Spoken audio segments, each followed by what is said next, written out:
Sehingga dalam tradisi ulama kalau akad nikah itu fair secara ilmu. Ya saya ulang lagi, nikah dalam tradisi ulama itu unik. Sebetulnya itu nggak simpatik, tapi harus kita dengar. Sangat-sangat nggak simpatik. Kalau kamu dinikahkan kiai itu biasanya gimana? Uzawi juga alama amarakawahu bihi min imsakim bima'ruf au tasrihim. Itu kalau diterjemah itu maknanya itu kacau. Kamu saya kawinkan dengan satu perjanjian. Kalau sebaiknya terus ya terus, kalau sebaiknya cerai ya cerai. Itu barokahnya orang tidak tahu bahasa Arab itu ya amin amin. Padahal itu kalimat itu sebenarnya agak kacau karena pertama nikah sudah uzawi juga alama amarakawahu bihi, saya kawinkan kamu sesuai panduan yang diperintahkan Allah. Panduannya orang nikah itu hanya dua tadi, min imsakim bima'ruf, kalau baik ya terus, au tasrihim bi ihsan, kalau tidak baik ya cerai. Hadirin bilang amin amin, terus ya sudah, terus qabil tu nikah wa taswija itu. Tapi itu ilmu. Islam itu agama yang pro ilmu. Jadi cocok tidak cocok, kalau itu satu potensi dibicarakan. Sehingga setiap khitab kepada Nabi itu terusannya ada kata fa'in tawallau. Muhammad, kamu harus nerangkan Islam itu begini-begini. Tapi kalau mereka menolak ajaran kamu, jadi potensi nerima ya dibicarakan, potensi menolak ya dibicarakan. Nah, makanya ini saya beri supaya barokah ya, dapat barokahnya ulama dulu saya baca ya. Faidatun qala Ibnul Qayyim. Ibnul Qayyim itu muridnya Ibnu Taimiyah. Ta'ammal khitabal Qur'an tajid malikan lahu al-mulku kulluh walahu alhamdu kulluh. Azimmatul umuri kulliha biyadi wa masdaruha minhu wa mawriduha ilaihi. Mustawiyan alal arsy la takhfa alaihi khafiyah. Min aqtari mamlakatihi aliman bima fi nufusi abidihi muttali'an ala asrarihim wa alaniyatihim munfaridun bitadbiril malakah yasma'u wa yara wa yu'ti wa yamna wa yuthibu wa yu'aqib wa yukrim.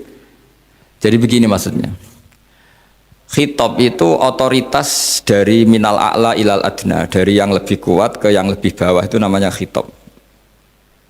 Kemudian harusnya kita semua sebagai manusia itu sebenarnya orang yang tidak sah memberi khitab, memberi perintah. Karena kita sendiri tidak berstatus khalik, pencipta. Jadi misalnya gini, saya janji sama sampean besok datang ke saya, kamu tak kasih uang. Besok saja saya tidak mesti hidup. Jadi janji itu sudah salah, besok saja saya tidak mesti hidup. Kalaupun hidup saja, uang saya terbakar atau dicuri orang. Maka di sini dibutuhkan otoritasi khitab, harus diberikan zat yang punya otoritas penuh, yaitu zat yang nggak akan mati, yang nggak akan lumpuh, yang nggak akan mengalami satu gangguan sosial.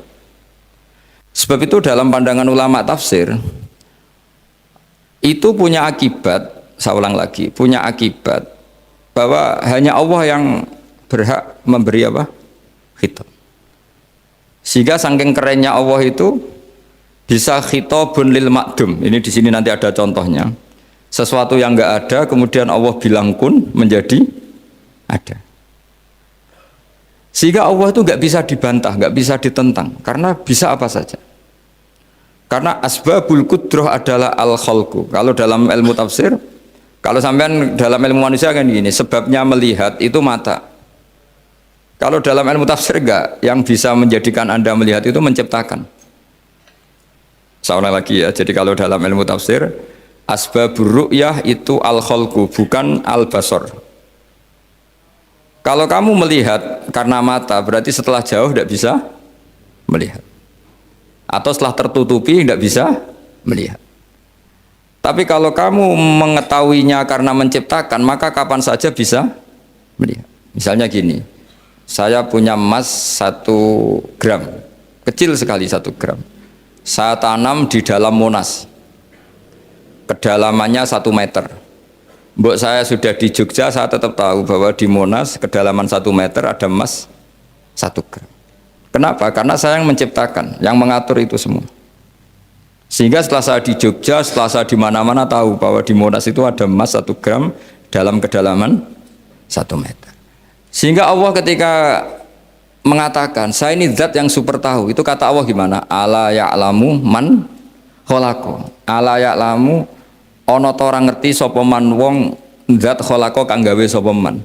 Masa orang yang menciptakan kemudian tidak tahu. Jadi awal tahu itu karena menciptakan. Tapi kita ini sudah lama jadi bodoh karena kita tahunya pakai mata. Sehingga kita mengatakan bagaimana orang buta bisa tahu wong dia buta. Kalau dia yang menciptakan tetap tahu. Tadi misalnya orang buta di kamar mandinya masang paku atau masang apa, dia tahu kalau di kamar mandi saya ada paku. Kenapa kok tahu? Karena yang masang saya. Nah, ini penting saya utarakan supaya nanti itu gampang analisis ayat-ayat berikutnya.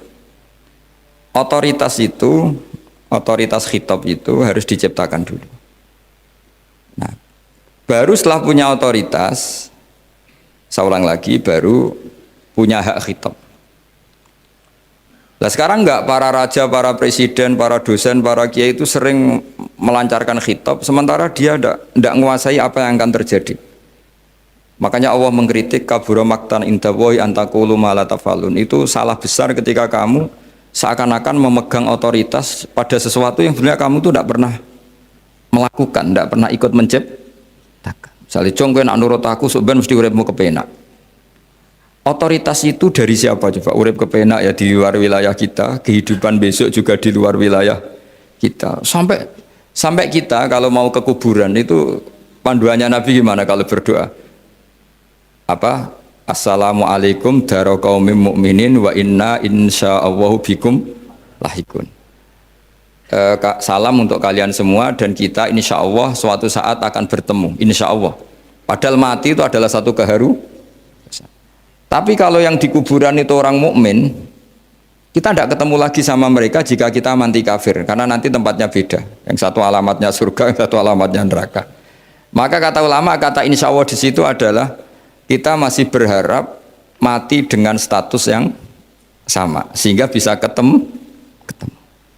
Jadi itu artinya gini, di selain Allah itu bilang janji, bilang khitab itu nggak sah.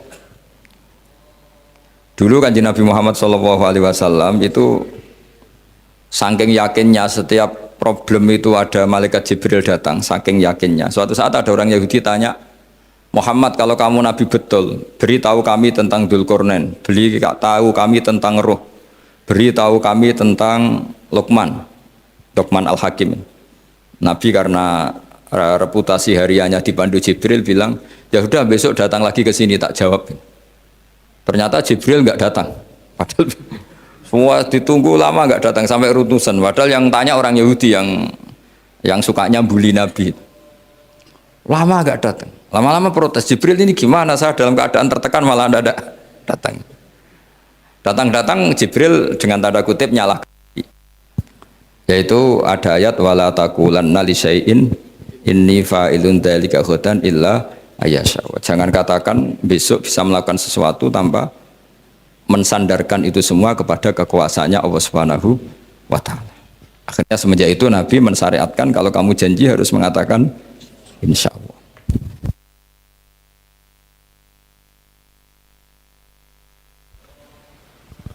Ya kenapa ini saya katakan penting? Karena nanti khitab di Quran itu supaya proporsional ya. Sekarang banyak orang memahami Quran tapi nggak mau mempelajari ilmunya apa? Ilmunya apa? Quran. Termasuk ilmunya Quran tadi ya, ada 3 ingat ya. Khitabun lin nabi itu bisa saja khitabun li ummati. Yaitu dalam kasus-kasus yang Nabi tidak ngalami kasus itu tapi yang ngalami umatnya. Nah, kenapa khitabnya tetap kepada Nabi? Karena yang bisa komunikasi dengan Allah itu hanya Nabi. Makanya bisa dilihat di ya ayyuhan nabiyyu itu mufrad mudzakkar. Nabi Muhammad itu satu orang yang berstatus lelaki. Kemudian idza talaqtum itu kalian semua. Harusnya kan kamu, karena dari satu orang ke satu orang. Tapi ini enggak. Wahai Nabi, jika kalian umatmu gitu. Jadi karena yang alami tolak itu umatnya.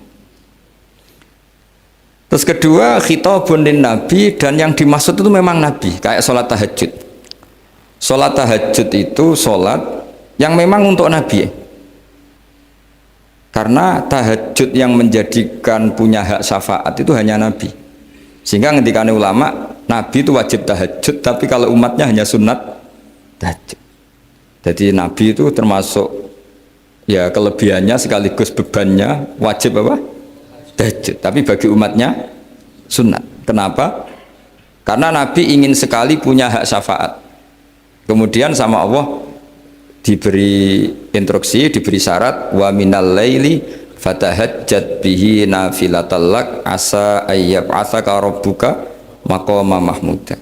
Muhammad, kalau malam kamu harus tahajud supaya kamu nanti diberi hak syafaat. Itu kalau umatnya tahajud nggak boleh sampai diteruskan ayat-ayat sa'ayab asuka, karena kamu tidak punya hak syafaat. Disyafaati saja tidak mesti. Tapi Nabi harus tahajud supaya punya hak apa? Dan perlu dicatat syafaat itu hadisnya sahih semua, di Bukhari ada, di Muslim ada. Cuma orang berlebihan cara menolak syafaat atau mengimani syafaat. Ada yang berlebihan ngimani sampai tidak pernah ngamal baik, mentang-mentang nanti dapat syafaatnya Kanjeng Nabi. Ada yang nggak percaya syafaat. Itu ya kebablasan juga, padahal itu ada di hadis sahih semua cerita syafaat. Itu khitabun Nabi, dan yang dimaksud memang Nabi. Sehingga umatnya tidak wajib tahajud, tapi Nabi wajib tahajud. Terus ketiga, khitabun lin Nabi sekaligus khitabun li ummati. Itu yang dimaksud di hadis Arba'in Nawawiyah, wa inna wa ta'ala amaral mursalin bima amaral bil mu'minin, atau dibalik amaral mu'minin bima amaral bil mursalin, dibolak-balik sama. Yaitu para nabi ya dikhitabi memakan sesuatu yang thayyibat. Para orang mukmin juga kena khitab memakan sesuatu yang apa? Thayyibat. Ini sama. Jadi ya ini ada tiga berarti ya, khitabun lin nabi, tapi yang dimaksud umatnya. Khitabun lin nabi yang dimaksud adalah nabi saja. Terus ketiga, khitabun lin nabi yang dimaksud plus umatnya. Nah, kajian seperti ini penting. Karena kesalahan Khawarij itu satu kelompok ekstrim yang tidak mengikuti Sayyidina Ali, juga gak ngikuti Sayyidina Muawiyah. Tidak ngikuti Ali, juga gak ngikuti Muawiyah. Disebut Khawarij. Khawarij itu jamaknya Kharijah. Dia keluar dari pikiran ala Sayyidina Ali, juga keluar pikiran dari Muawiyah. Di sini disebut dia khurud. Khurud dari kata Khawarij. Serba keluar, dia tidak ngikuti sana, tidak ngikuti sini. Akhirnya disebut Khawarij. Nah, Khawarij itu orang yang berpikir sesuai kritik yang dilakukan Quran. Tapi mereka lupa bahwa yang punya otoritas kritik itu Allah. Karena yang kalau boleh sama-sama terganggu, kerajaannya itu hanya Allah. Gini saya beri contoh ya. Yang punya hak ketika sepeda motor saya kamu pakai, yang punya hak menentukan itu gasap apa pinjam itu saya apa orang lain? Saya. Ketika yang pakai gak pamit itu teman akrab saya atau anak saya atau orang yang saya ridhoi, itu namanya gasap apa pinjem gak pamit? Ya udah, ini harus jelas. Tadi pagi saya ngaji direktorat, saya bilang di fikih itu ada istilah ulima ridhohu, sesuatu tidak pamit formal tapi sudah diketahui ridhonya. Makanya di fikih ada bab namanya mu'atoh, tadi pagi saya terangkan ya. Di perdebatan fikih itu ada bab namanya apa? Mu'atoh. Mu'atoh dari kata ato yu'ati, mu'atotan, saling transaksi yang non verbal tapi maklum. Ya seperti kalau kamu marung itu contohnya, kalau kamu marung di kantin terus makan gedang goreng, itu nyuri apa beli? Coba jawab saja. Kalau dikatakan beli kamu belum bayar. Kalau dikatakan nyuri terang-terangan. Coba kalau mbak-mbak milih mana? Itu nyuri apa beli? Kalau beli belum bayar. Kalau nyuri kok terang-terangan ya. Nggak nyuri apa beli?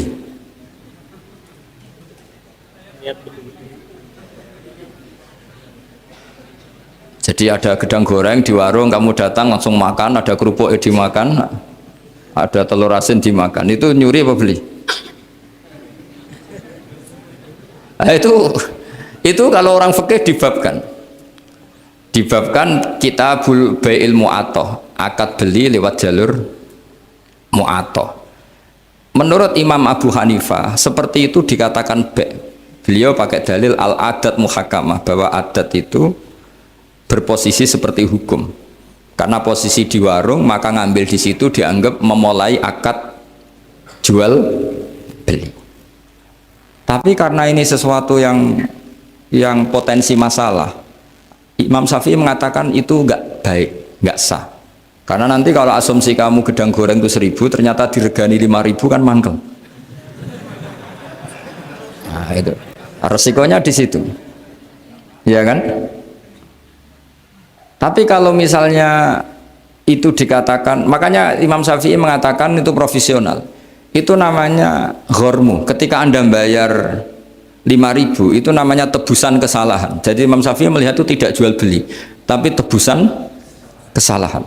Sehingga kalau saya jadi hakim, misalnya pembeli bilang asumsi saya 1.000 Gus, terus kata baik, kata penjual, enggak Gus itu tak jual 5.000, saya harus memenangkan baik. Memenangkan siapa? Penjual, karena penjual adalah pemilik gedang goreng itu, dan posisi yang makan adalah perusak barang orang lain. Gitu. Sehingga dimenangkan penjual, ya dimenangkan penjual. Kenapa dimenangkan? Karena cara berpikir fikih, karena dia yang punya otoritas itu, punya otoritas kepemilikan. Itu dalam fikih madzhab apa? Syafi'i. Nah, itu penting dalam analogi surga dan neraka. Orang Khawarij itu kalau ada orang dosa, itu dikatakan sudah tidak Islam lagi, dia sudah keluar dari Islam. Orang dosa itu wajib disiksa oleh Allah. Mereka bilangnya ya wajib. Dalam kelompok Islam itu ada kelompok namanya Khawarij, orang yang sangat ekstrim dalam berpikir. Dia mengkafirkan orang yang melakukan dosa apa? Besar, dihukumi kafir. Tapi pendapat ahli sunnah enggak, orang dosa besar ya dosa saja, tapi tidak usah dihukumi kafir. Kenapa? Cara berpikir ahli sunnah, surga neraka itu milik Allah. Kalau yang punya saja tidak apa-apa, ngapain ada yang ribet? Yang punya surga neraka itu Tuhan, dan Tuhan memanggil-manggil orang yang salah itu disuruh tobat, anibu ila rabbikum, wahai hambaku yang berlebihan, yang masih dosa, ayo kembali ke saya. Kapan saja kembali ke saya tak terima. Sehingga dalam madzhab ahli sunnah, otoritas khitab, otoritas kepemilikan yang berhak ya yang punya, orang lain itu nomor 2. Sehingga tadi kalau Anda bawa kayak motor saya, dan Anda teman akrab saya, tidak pamit saya, kalau saya bilang itu nggak apa-apa ya nggak apa-apa, kalau saya bilang apa-apa ya apa-apa, nggak penting orang lain. Sehingga ini wilayah yang agak sensitif, tapi ini ilmu, mau tidak mau kita harus dengar. Sehingga di fikih ada bab ulima ridhohu. Misalnya ada orang makan gedang goreng di warung terus ditangkap Pak polisi, wah ini pencurian, mesti bakulnya nggak terima, enggak pencurian, memang tak jual. Nah, yang kasus begini, ini yang kasus, ini mungkin kasusnya anak-anak yang masih kos atau masih mahasiswa. Warung kantin dijaga ibu-ibu, ada anak makan lahap, dikira belinya cash, setelah dimakan ternyata akadnya utang. Nah, itu pertanyaannya itu halal apa enggak? Karena asumsi baiknya monggo-monggo, karena apa sudah mengkhayal nanti ada sekian uang cash didapatkan, ternyata nyatet atau hutang. Nah kalau ngomong di depan, Bu saya mau makan di sini hutang, kira-kira enggak boleh. Wah itu ada sekian PR, makanya saya sering muji orang-orang yang enggak alim. Enak-enak orang tuh orang enggak alim karena enggak kesulitan seperti ini. Kita sebagai peneliti fikih itu sering kesulitan. Nah sama Anda misalnya naik Grab atau naik taksi atau apa, ketika Anda naik itu posisinya enggak sap apa pinjem, dikatakan akad sewa belum bayar, dikatakan pinjem nanti harus bayar. Jadi ada sekian masail fikih yang jadi perdebatan. Nah, apapun itu nanti kata finalnya itu dia yang punya, yaitu supir taksinya atau baeknya, penjaga warung tadi. Sehingga hukum itu bagi orang lain sudah tidak sah kecuali bagi yang punya. Nah di sini ini kelihatan benarnya madzhab ahli sunnah wal jamaah. Ahli sunnah mengatakan apapun salahnya seseorang setelah dia beragama Islam itu wilayahnya Allah. Kita tidak bisa berbuat apa-apa. Makanya ada ayat laisa laka minal amri syai'un aw yatuba alaihim aw yu'adzibahum. Muhammad meskipun kamu kekasih saya, kamu tidak punya otoritas menentukan si A dimaafkan, si A disiksa. Otoritas itu hanya bagi saya kata Allah. Sehingga banyak orang yang Nabi kurang srek karena membunuh pamannya Hamzah malah dikasih tobat sama Allah, namanya Wahsy. Wahsy itu orang yang Nabi gak suka karena pernah membunuh Sayyid Hamzah di perang Uhud, tapi sama Allah marah dikasih tobat. Sa'labah yang sering ibadah di masjid, sering iktikaf, saking seringnya ibadah itu sampai digelari hamamatul masjid, merpatinya masjid. Tapi na'udzubillah beliau malah berakhir dengan su'ul khatimah. Kita tidak pernah tahu. Kenapa begitu? Karena begini, wilayah yang absolut itu hanya milik Allah Subhanahu wa Ta'ala. Sehingga Nabi kalau ketemu Wahsy ya bilang, iman kamu sudah saya terima, Islam kamu sudah saya terima, tapi saya ini manusia, tolong sembunyikan wajahmu dari saya, karena kalau saya ingat kamu itu mangkel, karena ingat kamu pernah membunuh Hamzah. Tapi saya sebagai Nabi harus nerima iman kamu, karena Nabi itu gak boleh dendam. Tapi kalau mangkel-mangkel sedikit kayaknya agak boleh mungkin ya, mungkin itu ya. Tapi profesional, Nabi sebagai manusia nggak berkenan melihat Wahsy, tapi sebagai Nabi legowo terhadap imannya Wahsy. Tapi Allah sendiri yang ngendikan laisa laka minal amri syai'un aw yatuba. Coba orang munafik, kayak apa salahnya orang munafik? Tapi ketika Allah ngendikan tentang orang munafik gimana? Wa yu'adzibal munafiqina in sa'a aw yatuba. Allah bisa saja menyiksa orang munafik insya'a kalau berkehendak au yatuba, atau Allah mengasih tobat. Nah, karena pendapat ahli sunnah itu lebih valid sesuai ayat-ayat Quran, maka yang diikuti mayoritas di dunia adalah mazhab ahli sunnah wal jamaah. Dan itu dimulai cara berpikir yang sederhana, yang berhak menentukan khitab ya yang punya, titik itu saja. Yang berhak menentukan khitab ya yang, lah tentu yang punya alam raya ini hanya Allah Subhanahu wa Ta'ala. Makanya Allah mensifati dirinya Malik Yaumiddin. Kita tidak bisa. Makanya bahaya ya, pikiran-pikiran kayak Khawarij itu bahaya. Sampai nggak usah tanya saya. Lalu Khawarij kalau di era modern siapa Gus? Anda provokator kalau tanya gitu. Ya itu tidak boleh provokator. Pokoknya pikiran itu salah karena membatasi otoritas Allah Subhanahu wa Ta'ala. Allah itu paling tersinggung kalau sifatnya dipakai, dicatut. Di Sahih Muslim itu ada riwayat, di hadis Muslim termasuk hadis Sahih itu Bukhari dan Muslim, itu ada seorang soleh sujud. Pas sujud dia diinjek orang preman, kira-kira seperti itu kalau sama diinjek. Terus si yang sujud tadi bilang gini, wawahi, ada kata wawahi la yaghfiru wahu laka, demi Allah, Allah tidak akan maafkan kamu.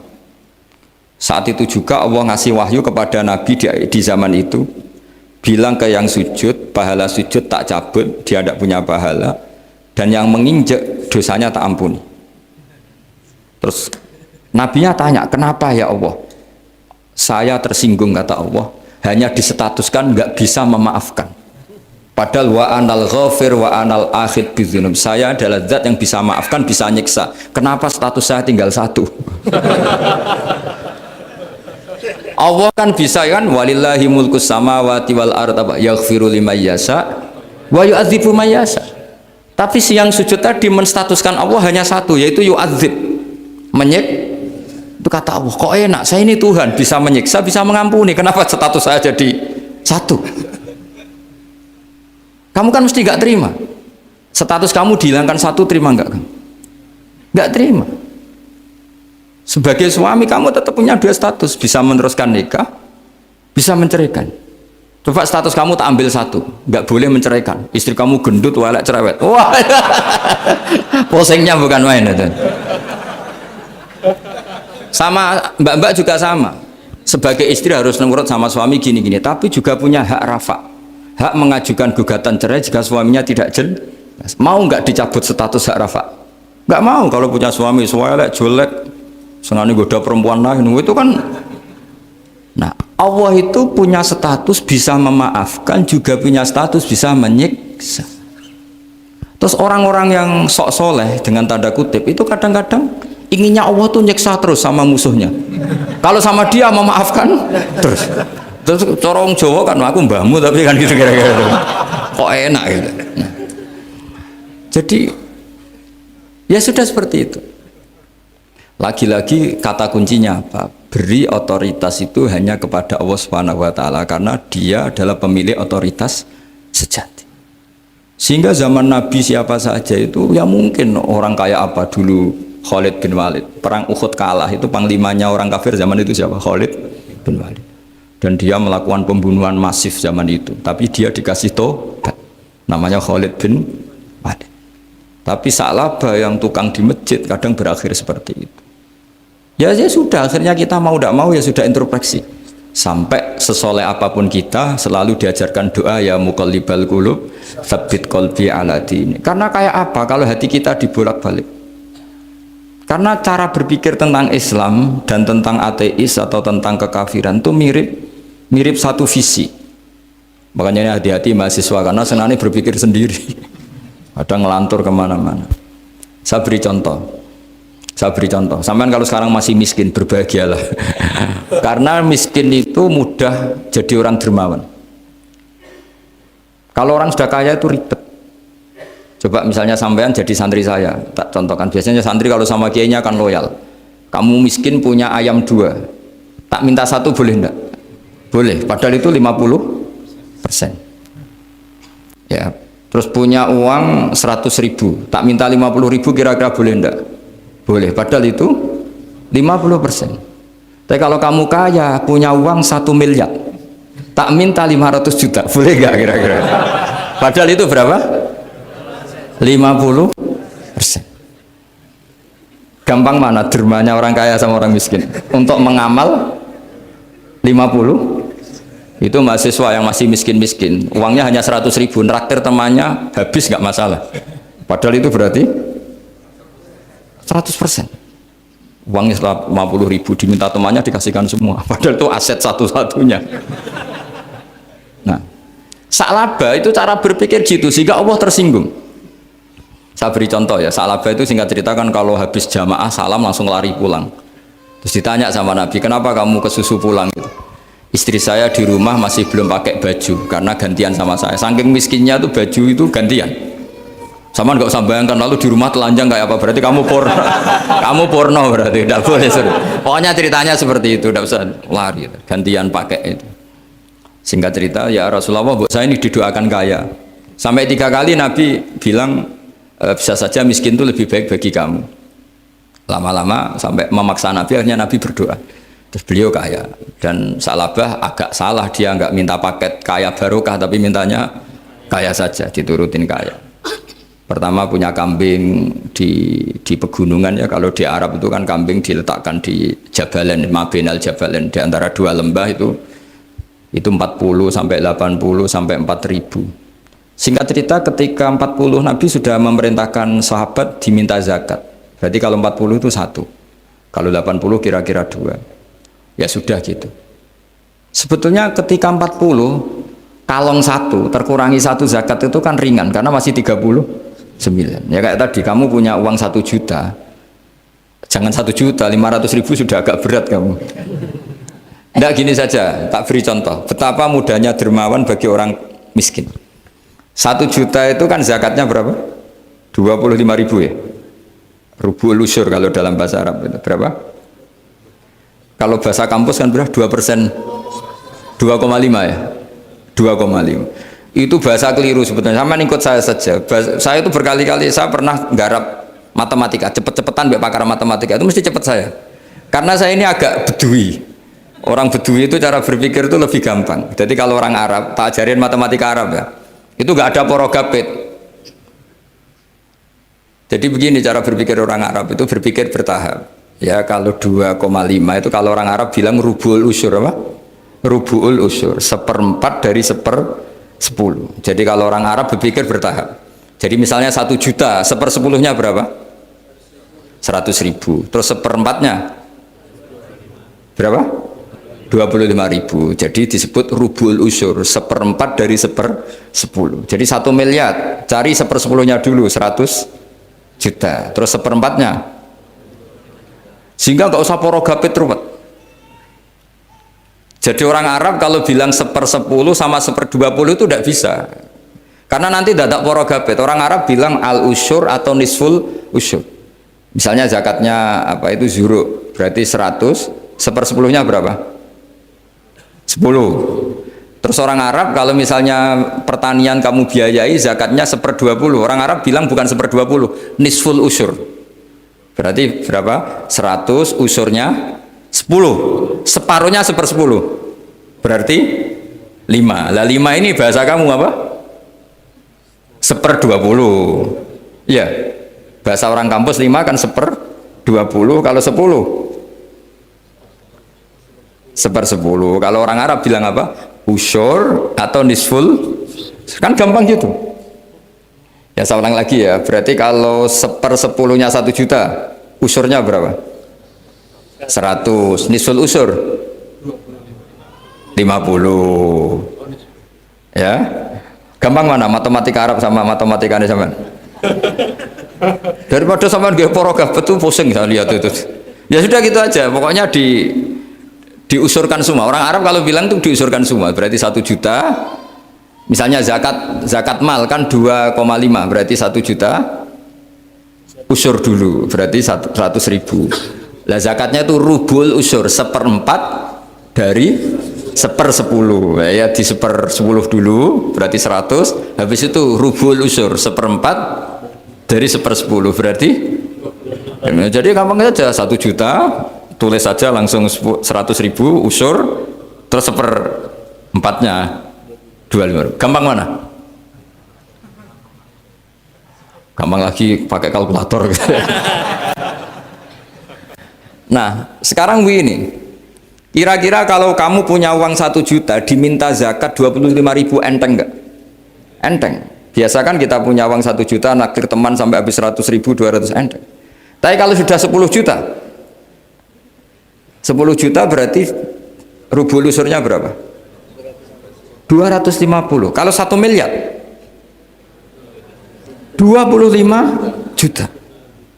Wah itu sudah pikiran kamu kan bikin toko baru, bikin konter baru. Nah kalau 100 miliar berapa? 200. Nah, sak labah ini ketika dimintai zakat ketika 40 enggak, masih kambing 40 enggak mau, 80 enggak mau, sampai hampir 4.000. Kalau 4.000 misalnya digawe rata-rata 51 aja, digawe bulat ya. Berapa sebenarnya? Per 1.000 kan 20. Ya kan? Per 1.000 kambing kalau dipakai 50 saja, per 1.000 kambing berapa? 20 kan? 20. Kalau 4.000 80. Kira-kira itu misalnya dipakai 50, apalagi itu 40 lebih banyak lagi. Akhirnya ngomentari sahabat yang disuruh Nabi ngambil zakat, wah ini tidak zakat, pemerasan, karena jumlahnya sudah signifikan. Maka kalau kamu ingin dermawan sekarang itu bisa dermawan 50%. Itu punya 2 ayam kurus lagi. Diminta masjid untuk syukuran, bawa aja. Punya kambing kurus 2, harta kamu hanya itu, ada panitia masjid minta sumbangan, kasih aja 1, sudah ngamal 50%. Tapi kalau punya sapi limusin 2 yang per 1 harganya 70 juta, kalau diminta 1 kan nilainya tetap 50%. Gampang mana orang miskin sama orang kaya ngamal? Orang miskin. Terus kedua hebatnya orang miskin itu kalau ngamal itu dramatis. Oh, itu. Betul itu. Jadi makanya kenapa Nabi suka orang miskin. Loh, saya pernah ditanya, saya ini punya teman yang kaya raya. Dia biasa ngamal 1 miliar, 2 miliar. Dia nggak terima sama fatwa saya, Gus kenapa Anda masih muji orang miskin? Ngamalnya tuh banyak saya sekali ngamal bisa 1 miliar, setengah miliar. Tapi kata saya, ngamal kamu itu tidak dramatis, nggak seru kata saya. Terus dia tanya, kok bisa Gus? Dia orang kaya, paling ngamal 1 miliar untuk bangun masjid, 1 miliar, setengah miliar bangun pondok, setengah miliar. Tapi kalau orang miskin, misalnya tukang beca, orang miskin kan pasti kawannya orang miskin. Kan nggak mungkin orang miskin utang Abu Rizal Bakri, utang Yusuf Kala, kan nggak mungkin. Kenal saja ndak. Orang miskin kan utangnya sesama orang miskin. Itu pasti itu kan hukum sosial ya. Nah ternyata itu apa? Hari itu anaknya ndak makan, hari itu istrinya mau kelahiran. Utang sesama miskin, diutangi 50.000. Tapi uang ini dramatis, kalau hari itu nggak makan mati. Artinya apa? Ada orang ngamal 1 miliar untuk bangunan, kadang aksesoris, yang satu ngutangi 50.000 tapi taruhannya nyawa. Nah sekarang menyelamatkan nyawa sama bangunan keren mana? Maka berbahagialah orang miskin, karena komunitas mereka ini utang piutang urusan apa? Nyawa. Jadi ini lebih dramatis ya, lebih dramatis. Lebih keren. Loh, makanya utang piutang orang miskin itu paling diabadikan Quran karena lebih. Keren, lebih keren. Karena nyawa apa? Loh saya ini kan termasuk kecil sudah kiai agak keren, sudah kiai agak mapan. Itu kalau orang-orang kaya nawarin saya paling Gus nggak ganti mobil, nggak ganti aksesoris mobil gitu. Itu nggak keren. Al-Nadikan tetap ngamal pun nggak keren. Tapi kalau orang miskin, saya sering kan dengar cerita mereka orang itu ngeri. Kayak cerita yang diabadikan Quran itu, wa yu'thiruna ala anfusihim walau kana bihim khassasah. Itu Nabi ngumumkan saya punya tamu tapi hari ini saya tidak bisa hormat tamu. Ada sahabat yang usul, saya ya Rasulullah. Perlu dicatat dulu di Arab tuh nggak ada warung, nggak ada GoFood, nggak bisa kamu pesen online terus, wah nih nanti delivery gitu nggak bisa. Nah terus akhirnya datang ke rumahnya, datang istri saya ada makanan ada hanya untuk jatahnya bayi. Terus ya sudah bayinya kamu tidurkan supaya jatah itu dimakan tamunya Rasulullah. Tapi kan jatahnya orang satu, tamunya kan malu kalau nggak ada yang nemanin. Terus ya sudah lampunya dimatiin, pura-pura kamu nemanin. Wos yang satu ya ada piring sama sendok pura-pura nemanin, yang satu makan betul. Itu diabadikan Quran. Karena apa? Dramatis gitu. Sehingga pagi-pagi dia datang ke Nabi, kamu punya amal apa? Sehingga tadi malam ada ayat wa yu'thiruna ala anfusihim walau kana bihim khassasah. Mereka mengalahkan kepentingan dirinya sendiri meskipun punya kepentingan sendiri demi tamu tadi. Terus cerita dia, kita tamu tadi malam ya Rasulullah, yang saya sanggup menghormat, sebenarnya saya tidak punya apa-apa, hanya jatah bayi. Itu aja dramatis, bayinya ditidurin dulu. Tapi tidak disuntik ganja, tidak ditidurin biasa nanti kan. Ditidurin biasa, terus suami saya pura-pura nemani, lampu dimatikan. Nah mungkin tamunya saking laparnya, gak penting mikir itu, yang penting makan aja. Jadi maka sebetulnya orang-orang miskin itu tidak usah hiru, wah itu orang kaya bisa ngamal masjid 1 miliar, 2 miliar. Tetap ngamalnya ini sesuatu yang tidak mendesak. Tapi sesama orang miskin, kalau temannya minta tolong itu mesti dramatis. Istri mau kelahiran, kematian, kelaparan. Pokoknya yang diselamatkan itu seru semua. Artinya gini ya, kalau miskin ya nikmati saja, itu ada peluang untuk menyalip pahalanya orang-orang. Tapi yang kaya ya tetap kaya. Kalau semuanya miskin, nanti yang miskin kerja di mana kalau semuanya miskin? Ya kembali ke tadi, ke ilmu khitab. Kalau ini tidak dipelajari, maka orang Khawarij ini megang otoritas. Tidak bisa. Mereka nggak menguasai pintu surga maupun pintu neraka. Nggak bisa. Mereka dengan seenaknya, tobatnya orang yang pernah gini nggak diterima. Tidak bisa. Wilayah yang nerima tidak itu wilayahnya Allah Subhanahu wa Ta'ala. Sehingga kita tetap berpendapat sesuai eksplisit yang ada di Quran. Walillahi mulkus samawati wal ardi, apa? Yaghfiru liman yasha wa yu'adzibu man yasha. Sehingga nggak boleh kita pegang otoritas agama, nggak boleh. Kita hanya bisa menjelaskan. Kalau pegang nggak boleh. Misalnya saya dengan sampean surganya dulu mana? Bisa saja dulu jenengan. Kok bisa Gus? Iya kan? Mungkin wah keren ngaji tawaduk mau. Mungkin saya dari bab tawaduk keren sampean. Di bawah saya di atas, di bab tawaduk keren sampean. Sehingga kalau surga kok jalurnya tawaduk mesti dulu sampean, karena sampean di bawah saya di atas. Tapi saya nanti protes sama Allah.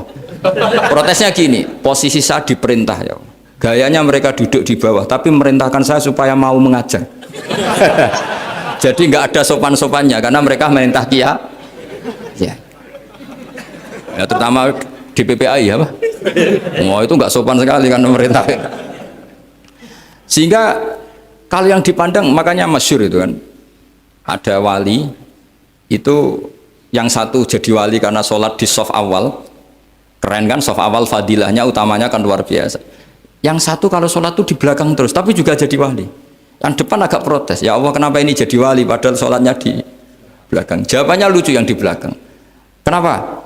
Saya itu malu, saya ini masih banyak dosa, banyak salah, kok di depan kok kayak suci sendirian. Jadi kalau kamu sowan sama raja atau sama kiai, yang paling depan itu kan yang kepedean, dia milih yang belakang jadi sopan aja, nggak terlalu deket gitu.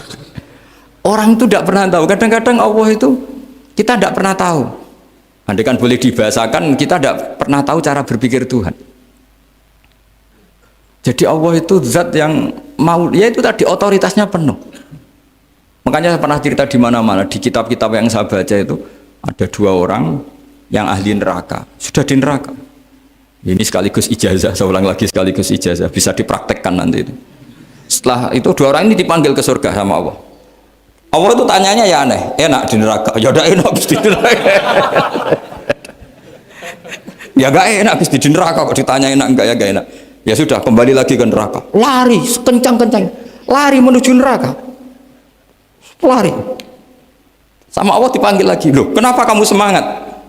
Ya Allah, saya ini kapok, saya ini trauma. Dulu ketika engkau perintah, saya ini lelet sekali. Disuruh sholat lelet, disuruh zakat lelet. Maka ini jenengan perintah saya semangat supaya nggak ngulang kesalahan yang sama.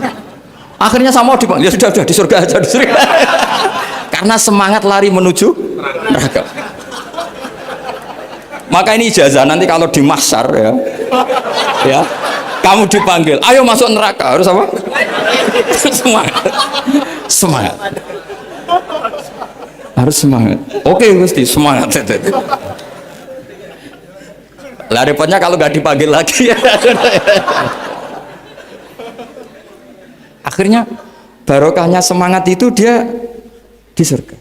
Kita tidak pernah tahu cara berpikir Tuhan, nanti kan boleh dibahasakan seperti itu.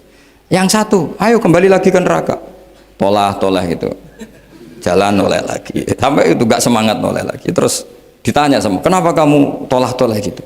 Saya tidak pernah ngira ya Allah ketika engkau panggil di surga kemudian engkau kembalikan lagi ke neraka. Ya sudah kamu di surga saja. Barokahnya husnudzon.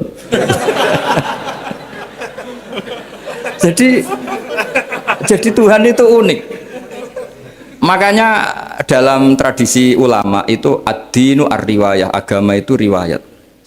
Sebagian diredaksikan inna hadzal ilma dinun fanzuru amman ta'khuduna dinakum. Agama ini, ilmu ini agama, maka lihat riwayatnya. Karena kita tidak pernah tahu cara berpikir Tuhan. Kita harus mengikuti riwayat yang diutarakan Rasulullah SAW. Karena kita tidak pernah tahu. Kayak tadi ada orang diinjek, kita mesti kan terprovokasi ingin bela yang sujud menyalahkan yang injek. Tapi ketika yang sujud mencatut nama Tuhan, Allah tidak akan memaafkan kamu. Itu Tuhan tersinggung karena sifatnya direduksi satu, diambil satu, disembunyikan satu.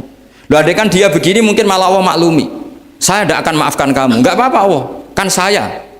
Kan tidak mencatut namanya Allah. Selama hidup saya tidak akan maafkan kamu. Allah nggak akan tersinggung. Karena dia sebagai manusia tentu punya dendam, punya rasa mangkel, punya emosi. Tapi kalau ketika bilang Allah tidak akan maafkan kamu, berarti dia mencatut statusnya Allah. Dan Allah disifatkan hanya satu dari sifatnya Allah, yaitu hanya sifat menyiksa. Padahal Allah punya sifat memaafkan. Ini hati-hati bagi orang-orang soleh, orang-orang yang terlalu berpikir keras dalam Islam, nggak boleh seperti itu. Masyhur itu kan, ada satu perkampungan yang sering secara masif terstruktural mau menghabisi Nabi, yaitu namanya kampung Usoyyah, Ro'lan sama Zakwan. 3 kampung ini sering koalisi mau menghabisi Nabi. Sampai Nabi sering kunut nazilah, Allahumma an Ro'lan wa Zakwan wa Usoyyat asad Allah wa Rasulah. Sering dipasutkan gitu. Tapi Allah malah menurunkan wahyu, Muhammad, kamu tidak boleh intervensi saya seperti itu. Bisa saja mereka dapat hidayah. Semenjak itu Nabi meninggalkan kunut nazilah. Terus dan sebagian ulama mengatakan itu awal diturunkannya ayat laisalaka minal amri syai'un au yatuba alaihim au yu'adzibah. Jadi ini sekaligus lagi-lagi ini bab khitab.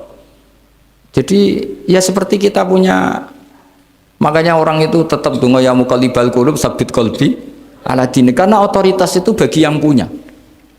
Maka kata malik, kata pemilik itu kunci dalam ilmu tauhid atau ilmu tafsir atau ilmu apa saja. Misalnya gini, saya punya rumah. Saya punya rumah yang ruangan depan itu ruang tamu, tentu dapat perlakuan khusus. Sering steril, sering bersih, bahkan dihias pakai bunga, pakai macam-macam. Ruangan tengah biasa, ruangan belakang buat buangan sampah, buat WC, buat macam-macam. Sah apa enggak? Sah. Kenapa? Karena saya pemiliknya. Apa? Karena saya. Tapi kira-kira yang sedang di ruang tamu, tanah yang sedang di ruang tamu yang dimanjakan juga nggak boleh kumo luhur. Bisa saja suatu saat saya rubah pikiran, rumah saya tak balik dari menghadap utara ke selatan. Yang dulu WC jadi ruang tamu, yang ruang tamu jadi WC. Langsung perlakuannya rubah 180 apa derajat, jika 360 derajat. Nah itu yang di sini nih, kenapa orang soleh pun tetap takut sama Allah, karena Allah tuh yaf'alu ma yasha, bisa melakukan apa saja. Sehingga tradisinya ulama ketika zaman ini sudah rusak seperti ini, ulama-ulama tidak ada yang khawatir. Karena Allah mensifati dirinya Al-Hadi sebagai zat penunjuk. Coba kita sudah tidak ditungguin nabi, nggak ditungguin wali, nggak ditungguin orang-orang soleh dulu. Tapi agama itu ya jalan sampai sekarang. Ada orang ngaji, ada orang sholat, ada orang zakat. Andaikan agama itu diserahkan manusia, sudah kita tidak bisa mempertahankan agama ini di zaman seperti ini. Tapi karena Allah itu Al-Hadi, zat yang memberi petunjuk, dan sifat Allah Ta'ala pasti tata'atsaru bi khalqih, pasti ada akibatnya di makhluk. Seperti Allah mensifati dirinya Ar-Razzaq yang memberi rizki. Buat zaman buyut-buyut perang dijajah Belanda ya tetap makan, ya tetap kawin. Kadang istrinya banyak padahal zaman jajan Belanda. Kita nggak dijajah aja susah. Dulu itu babah kamu istrinya satu atau dua, buyut-buyut kamu banyak yang dua padahal miskin. Karena Allah mensifati dirinya Ar-Razzaq. Mbok keadaan kayak apa orang tetap dapat rizki. Begitu juga Allah mensifati dirinya Al-Hadi. Mbok keadaan dunia rusak kayak apa tetap ada yang dapat hidayah. Jadi kamu tidak usah khawatir terhadap agama ini karena Allah mensifati dirinya apa? Al-Hadi, zat yang memberi petunjuk. Kayak apa Amerika, kayak apa Korea. Saya itu pernah di Korea, katanya negara ateis. Di sana TKI yang nyari uang, ternyata di sana itu bikin masjid. Coba kalau Allah menghendaki, di Korea ada masjid. Karena bikin masjid nggak boleh, kalau nyewa boleh. Jadi Korea itu ada satu aturan kayak di Jepang, kayak di umumnya negara maju. Yang sudah fungsi sosial itu tetap sosial, nggak boleh menambah yang baru. Jadi kalau dari gereja dibeli masjid boleh, tapi kalau tanah lapang dipakai masjid nggak boleh karena ngurangi tanah. Tapi kalau dari gereja jadi masjid boleh, dari bar untuk masjid boleh, dari pantai asuhan jadi masjid boleh. Pokoknya yang fungsi sosial. Saya pernah ngaji di masjid itu bawahnya bar, atasnya gereja, atasnya lagi masjid. Kadang ya balik masjid dulu, bar, baru gereja. Karena memang yang sudah kawasan sosial ya kawasan publik ya untuk publik. Kita tidak pernah mengira kalau di sana ada tauhid. Tapi Allah itu Al-Hadi, apa? Allah itu Al-Hadi. Sehingga ya delala ada orang Indonesia kerja di sana, terus nuraninya tersiksa kalau tidak ada tempat sujud. Akhirnya mereka urunan bikin masjid. Itu banyak yang santri saya sering ngaji saya. Ya saya ulang lagi ya. Jadi cara mikir khitab sama Allah gitu dulu ya. Enggak boleh kamu berpikir khawarid yang membatasi kekuasaan atau hidayatnya Allah Subhanahu wa Ta'ala. Karena kita tidak pernah tahu. Salaba ngomong gitu itu masalah besar. Karena mengatakan kekasihnya Allah itu pemungli. Karena tadi, wah ini tidak zakat lagi tapi apa? Pungli. Ini apa? Pemerasan. Karena tadi jumlahnya sudah sekitar 4.000, zakatnya kan banyak sekali. Makanya saya mohon, saya model di UI itu setuju. Kalau zakatnya dimulai dari kecil lebih ringan. Misalnya kita gaji 1 juta, dipotong 25.000 kan ringan. Tapi kalau gaji kamu 1 miliar, kan mendingan untuk bayar supir buat yang jaga gudang kan mesti pikir aja sudah macam-macam daripada dipakai zakat. Ya jadi diantara menganalisis Quran adalah apa? Dudukkan Allah sebagai malikul umur kulliha yang menguasai semua urusan. Tapi kalau kita apapun hebatnya hanya sebagai ulama, hanya sebagai mufti, hanya sebagai kiai itu tidak punya otoritas. Sehingga misalnya banyak kan, misalnya anak yang kita cintai, kita modali malah bangkrut, yang tidak kita modali malah kaya, karena urusan tidak di tangan kita, tapi di tangan Allah Subhanahu wa Ta'ala. Masjid juga gitu, masjid yang dikelola secara sehat, ramai jamaahnya gini-gini, itu dikelola oleh manajemen. Ada masjid yang kelihatannya sepi, jamaahnya ya sedikit, tapi kadang-kadang diridhoni Allah. Kenapa? Karena masjid itu nggak menjadi problem sosial bagi komunitasnya. Saya beri contoh, masjid ramai tentu baik, nggak perlu saya ceritakan, karena masjid ramai itu ya mesti baik. Masjid yang banyak jamaahnya tentu baik, itu nggak usah dibicarakan. Tapi ada beberapa masjid yang sepi, tapi Allah itu suka. Kenapa? Karena lembaga agama itu nggak boleh mengganggu sistem sosial. Jadi kita tidak pernah tahu cara berpikir Nabi. Yaitu banyak kan sahabat habis sholat duhur dia di masjid, qobliyah di masjid. Apa kata Nabi? La taj'alu buyutakum kuburan, cung nak apik aja mbok entek-entekno ning masjid. Omam ya bagai keapian. Rumah kamu jangan jadikan kuburan. Jadi sholat sunatnya di masjid, ba'diyahnya di masjid. Pulang-pulang tanya, mah makannya di mana? Terus marah-marah karena kurang disediakan makanan. Kan lucu kan? Di masjid Qobliyah, Ba'diyah pulang-pulang tanya apa? Makanan, tersinggung lagi kalau belum disediakan. Akhirnya apa? Anak-anak kita yang kecil kenangan melihat bapaknya itu apa? Bapak itu orang yang kalau dari masjid tanya makanan dan marah kalau tidak kesampaian. Coba kalau kamu datang dari masjid sholat, kenangan anak kamu apa? Bapak itu orang yang kalau datang dari pergi sholat. Sehingga kenangan anak-anak kita ini melihat kita sholat sujud di rumah. Sehingga Nabi membahasakan apa?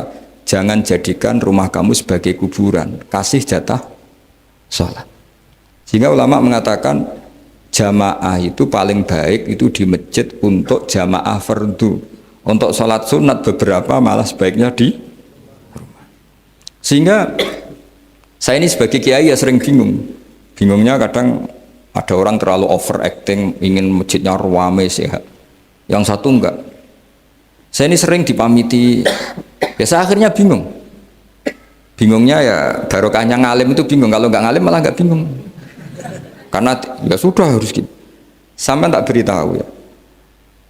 Nabi awal ngendikan itu ju'ilat lanal ardu kulluha masjidan. Semua tanah Allah itu hakikatnya masjid. Apalagi ini rumah kita.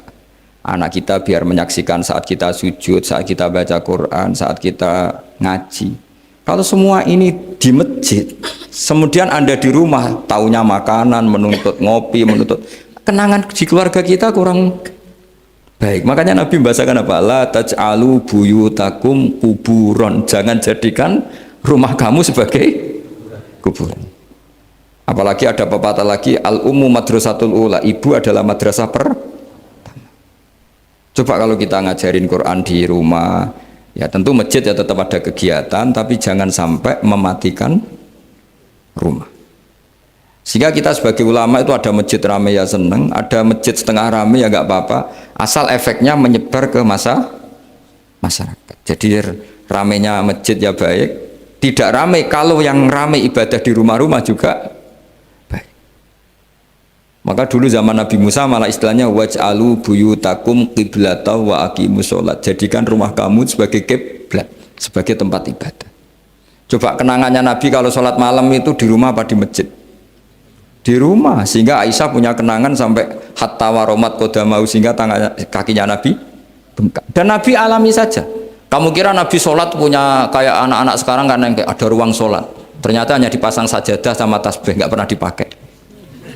Kalau Nabi enggak, yang dipakai Sayyidah Aisyah itu ya tempat sholat. Sehingga kata Aisyah, Nabi itu sholat di tempat tidur saya.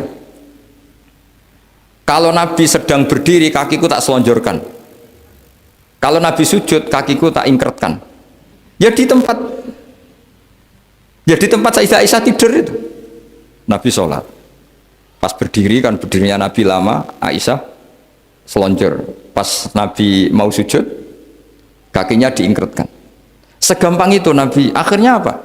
Kenangannya Aisyah sebagai istri itu doa-doa tahajud, doa-doa. Coba kalau Nabi tahajudnya di masjid, Sayyidah Aisyah tidak punya kenangan doa-doa apa?